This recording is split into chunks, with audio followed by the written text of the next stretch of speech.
আসসালামু আলাইকুম সবাইকে, রাশিদাস কিচেনে সবাইকে ওয়েলকাম জানাচ্ছি নতুন আরেকটি রেসিপি দেখার জন্য। আজকের পর্বে সহজভাবে করে দেখাচ্ছি বাংলাদেশে ভীষণ জনপ্রিয় স্ট্রিট ফুড, এটা হচ্ছে চটপটি। এই চটপটি অনেকেই যারা বানাতে পারো তাদের কাছে অনেক সহজ, আর যারা বানাতে পারো না তাদের কাছে কিন্তু কঠিন। আর আমি যেভাবে বাসায় বানাই সেই রেসিপিটা তোমাদের সাথে শেয়ার করছি, দেখবে একদম সহজভাবে করে দেখাবো। আর এই চটপটি ফুচকা যেটাই খাও না কেন, টকটা কিন্তু মেইন।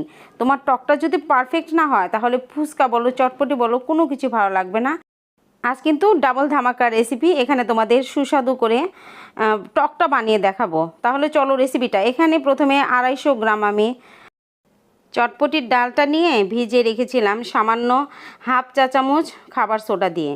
ভিজিয়ে রেখে দিয়েছিলাম সারা রাতের জন্য। সকালে এটা আবার ভালো করে ধুয়ে অন্য একটা ফ্রেশ পানি দিয়ে তারপর সামান্য লবণ আর সামান্য হলুদের গুঁড়া দিয়ে সিদ্ধ করতে দিয়েছিলাম। দেখো কম আঁচে সিদ্ধ করতে হবে। সিদ্ধ হয়ে গেছে। এই যে মাঝে মাঝে কিন্তু এই যে পরিষ্কার করার সময় কিন্তু কালো কিছু দানা থেকে যায় ডালের, এগুলো ফেলে দিতে হবে। ফেলে দিয়ে এবারে যে 3টা আলু সিদ্ধ করে রেখেছিলাম, আলু 3টা দিয়ে দিলাম। আর এই সিদ্ধ আলুটা দিলে ফুচকা মানে চটপটি একদম মানে গ্রেভি গ্রেভি একটা ভাব আসে। আলু না দিলে কিন্তু ভালো লাগবে না সেটা। আর এখানে দিয়ে দিচ্ছি চিলি ফ্লেক্স, ভাজা শুকনো মরিচ ক্রাশ করে দিয়ে দিলাম।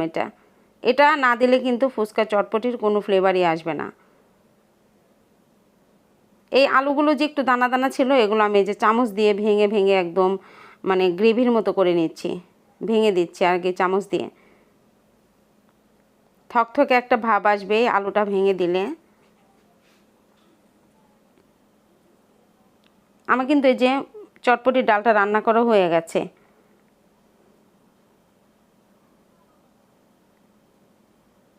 এখন চুলার জালটা বন্ধ করে দিব।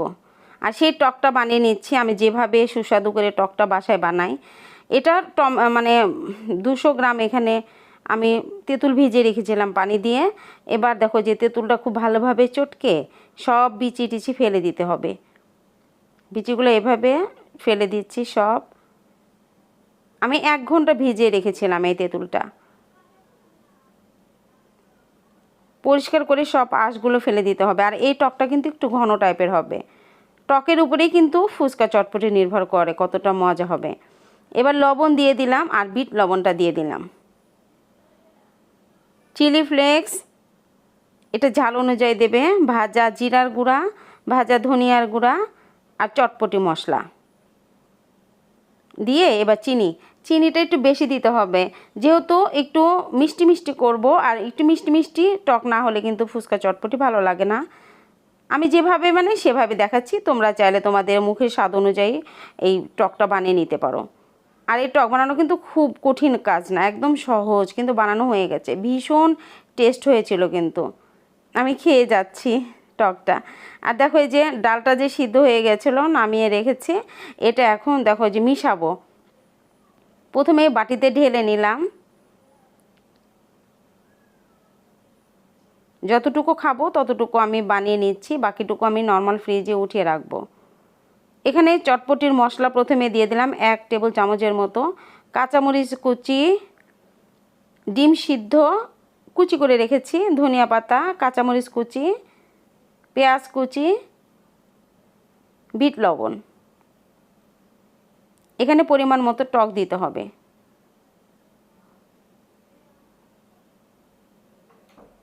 যে যেমন টক খাবে ওরকম অনুযায়ী টকটা চেক করে দিতে হবে।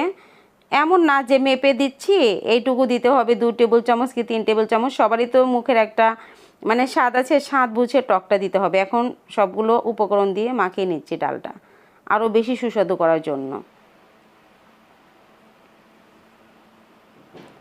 চটপটি বানানো কিন্তু খুব মানে সহজ একটা কাজ, শুধু কুটে বেছে রাখলেই চটপট খালে দিয়ে দেবে। ডালটা সিদ্ধ হলেই সব মিক্সড করতে হবে কিন্তু।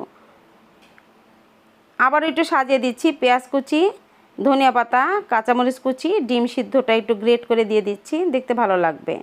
আর সবচেয়ে মানে একটা উপকরণ দিতেই হবে, সেটা হচ্ছে ফুচকা ভেঙে, ভাজা ফুচকা ভেঙে দিচ্ছি একটু গুঁড়া করে। চটপটির মধ্যে আবার একটু ক্রাঞ্চি ভাব না আসলে কিন্তু খেতে ভালো লাগে না। এই ক্রাঞ্চি ভাবটা আসার জন্য কিন্তু ফুচকাটা ভেঙে দিতে হবে। আর টক দিয়ে সাজিয়ে দিলাম। দেখো এখন যে যেমন খাবে উঠিয়ে নিয়ে শুধু খাওয়ার পালা। আর এই ফুচকাটা চটপটিটা এত মজা হয়েছিল, এত মজা হয়েছিল, নিজে বানিয়েছি বলে না, এভাবে বানিয়ে দেখবে অসম্ভব মজা হয়। আর কখনোই কোনো দিনও বাইরের ফুচকা চটপটি খেতে চাবে না এই রেসিপিটা দেখে যদি বানাও। আসছে কোরবানি ঈদ, আমরা মিষ্টি আইটেমের পাশাপাশি কিন্তু এই ফুচকা আইটেমটা রাখতে পারি।